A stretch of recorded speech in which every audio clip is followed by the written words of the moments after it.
something up for me, please? Surely you guys didn't think I owned only one towel. Hashtag not ready to get dressed yet. There really is something about berry smoothies that just put me over the top.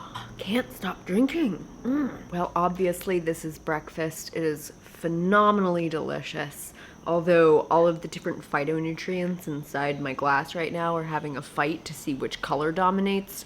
Will it be the blueberries? Will it be the turmeric? It always just turns brown. Oh, I just love eating food. I just love my food. I have had a great morning so far. Simple, quick, easy morning workout just to get my body moving and my blood flowing while I was listening to the Plant Proof podcast, which is one of my favorite podcasts.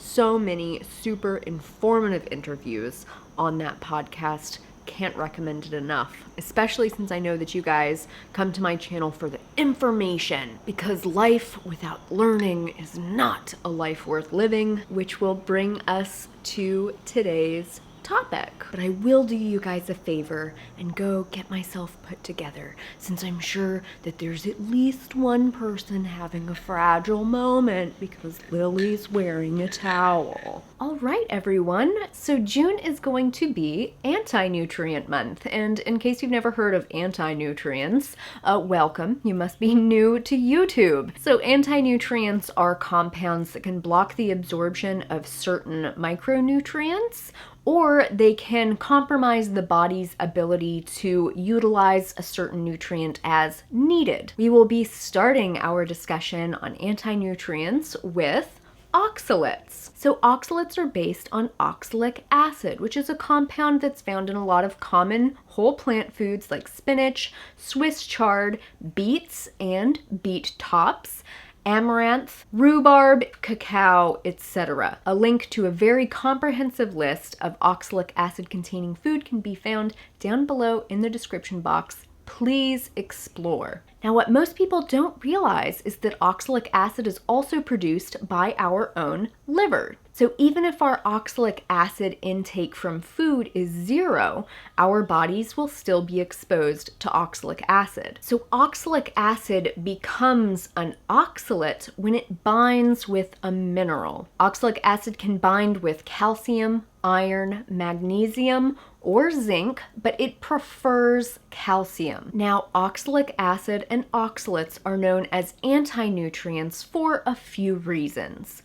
First, they can block mineral absorption. As an example, some whole plant foods like spinach that do contain quite a few minerals are actually not a great source of calcium, because only about 5% of the calcium contained in the spinach is able to be absorbed because the rest has bound to oxalic acid. Please bear with me with the lighting. Thank you. Thanks, sunshine. Now, when oxalic acid binds to a mineral inside our intestines, it's formed what's known as an insoluble oxalate. That means that the oxalic acid and the mineral that has combined to form that oxalate is going to be excreted via our poop. So we will not absorb the oxalic acid, we will not absorb the mineral. If foods that are high in oxalic acids are a huge part of our diet, it is possible that we could eventually run into mineral deficiency issues because of that high oxalate intake. However, insoluble oxalates that are formed inside the intestines may not be the worst of the oxalate issue. Very possibly the bigger issue is with soluble oxalates. Those are oxalates that are formed when oxalic acid binds to a mineral within the bloodstream. An oxalate that has formed in the bloodstream has to be filtered out by the kidneys and excreted via urine. Now, I mean, this isn't a huge problem. We're doing this all day, every day, whatever. Body has it under control. But some people are prone to forming kidney stones. And calcium oxalate kidney stones happen to be the most common type. Another issue with soluble oxalates is the potential of hyperoxaluria. So there are two types of hyperoxaluria. The first is called primary hyperoxaluria, and that is genetic, and it's caused by the liver ramping up production of oxalic acid to the point that it's really dangerous. The second type is called enteric hyperoxaluria, and it's caused by high absorption of oxalic acid from our foods. There is a possibility that enteric hyperoxaluria can contribute to fibromyalgia, interstitial cystitis, vulvodynia, and many digestive issues that we don't totally understand yet. Now, the research on this is kind of spotty, and so there are questions within the medical community. Is this a real diagnosis? Is this a real thing? Is this a real cause of some of these underlying conditions? Long story short, we don't totally know yet, but it is possible, so let's be aware of it. But for all of these issues having to do with soluble and insoluble oxalates, there are some really common sense, basic, easy to implement dietary principles to be aware of. First, and perhaps most obviously, is to be mindful of high oxalate foods that you are eating on a regular basis. Go through the list down below, have a gander at the foods, and see if there's anything on that list that you're eating a lot of all the time. I manage my oxalic acid intake by rotating my greens, like I talked about last week, and when I do that, I tend to favor low oxalic acid greens. Kale, cabbage, broccoli, as well as enjoying plenty of lettuces. Now,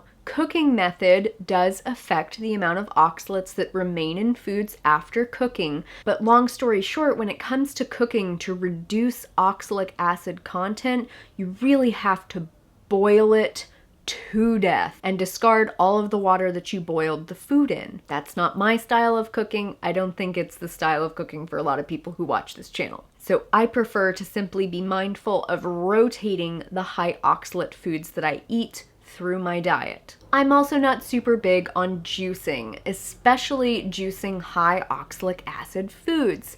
I get really concerned for people who juice a lot and who say that they do things like drink beetroot juice every single day, or people who drink spinach juice every single day. It's just a huge red flag in my eyes, and when I hear about people doing that, I'm like, ooh, you're gonna run into some problems down the road. I'm also careful with my oxalate intake by not going crazy with superfoods. As I'm sure a lot of you know, I like to take turmeric on a regular basis. You saw me put it in my smoothie this morning, even though I almost forgot. But turmeric is very high in soluble oxalates, so don't take too much. The recommended dose is a 1/4 teaspoon or a 1/4 inch of a piece of fresh turmeric. That's not much, and you don't need more, and taking more isn't really gonna do anything for you. Cacao is another superfood, and thank goodness it's kind of fallen out of fashion over the years, because for a while there, a lot of people were like basing their diets on cacao, and it's no surprise when they leave veganism because they have nutrient deficiencies. It's just, it defies common sense, and it's frickin' wackadoodle. You can quote me. Don't eat a wackadoodle diet. Lilykoi, 2019. The next consideration to take to heart when we are talking about avoiding high levels of oxalic acid exposure is to limit our consumption of high-dose vitamin C supplements. I know that you know that vitamin C is an essential nutrient for humans because our livers lost the capacity to make our own vitamin C a good long while ago.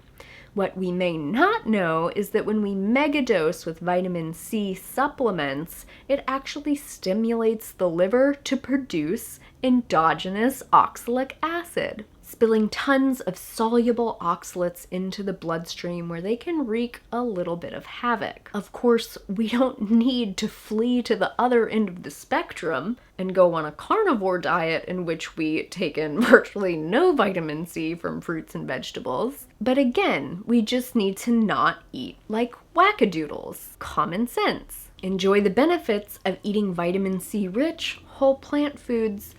Don't be insane. And number 3, let's talk about kidney stones for a hot minute. What has proven effective is managing urine acidity. So the more acidic our urine is, the more prone we'll be to developing kidney stones. So long story short, that translates into eating a more alkalizing diet, which would be a whole plant food diet. Being mindful of and limiting sodium intake has also been pretty effective in the fight against kidney stones. Another really effective recommendation is to stay hydrated, because the more fluid that is going through our kidneys and our bladder, the more we're peeing, the more we're flushing it through, the less chance there is for those calcium oxalate salts to build up in the kidneys and create a kidney stone in the first place. So keep a water bottle on hand. Common sense. All right, you guys. So I hope in the case of oxalates, it's apparent that just a little bit of mindfulness and some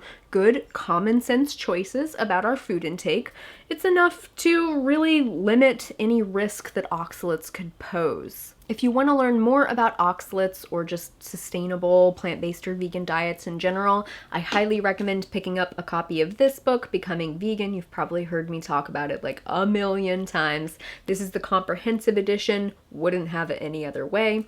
There's also veganhealth.org. They have an amazing article on oxalates. I highly recommend you check that one out too. Of course, if you have more questions, you are welcome to leave those down below. I will answer them as I'm able. However, what I will not tolerate are comments like, I can't handle all these complications. A plant-based diet is so hard. If it's this hard, it can't be natural. Allow me to stop you there. Incorporating a few common sense dietary principles into your lifestyle does not fall under the umbrella of hard. Preventing catastrophic environmental and societal collapse from climate change? That's going to be hard. Getting the corrupting influence of money out of US politics? That's hard. Eating spinach twice a week and then enjoying lettuces and cruciferous vegetables the rest of the time? Not hard. Not force feeding yourself cacao and turmeric? Also not hard. Not making beet juice every day? Not hard. Makes life a lot easier, actually. All right, I will see you for lunch. Lunchtime. Ain't it a beauty? I have a big bed, quite ironically, of baby spinach in the bottom of the bowl. Then I have a stir fry that I made last night. It's bok choy, carrot, onion, garlic, ginger, miso, and then some edamame beans that were just frozen. I defrosted them, super simple, and some sunflower seeds on top. This will be lunch. It is a fairly light lunch because I had a pretty big breakfast and I'm planning on a nice, big, hopefully early dinner. So this is gonna be me. I will see you guys for dinner.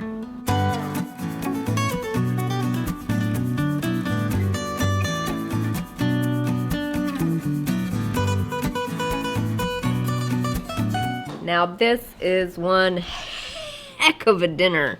Check that out. I cut up some Napa cabbage, super simple, super easy. Don't put it in your mouth right now, Lillian. You're in the middle of talking. Oil-free, gluten-free, whole grain vegan bread. Don't put it in your mouth right now, Lillian. You are in the middle of talking. Super fresh black beans straight out of the Instant Pot. The best beans you will ever taste. I had so many tomatoes, you guys. They just keep building up. They're so good too. Fresh organic tomato pico de gallo salsa, and some delicious guacamole. So good. I can't wait to eat this. So I'm gonna make this short.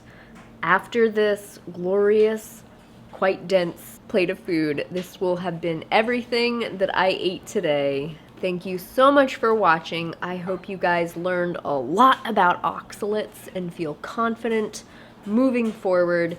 Don't eat it. What? I keep trying to eat stuff on the camera and then it like interrupts me. Anyway, thank you guys so much for watching. As always, make better choices for yourself. No one is gonna do it for you, and take such good care. I will see you guys next week. Bye. In the description blocks, God, get away. You know what? I already saw that the fork was missing from the guac, so I know you already tried it. It was good too, man. I know it's good. I made it. It's my almond. Oh, my little almond.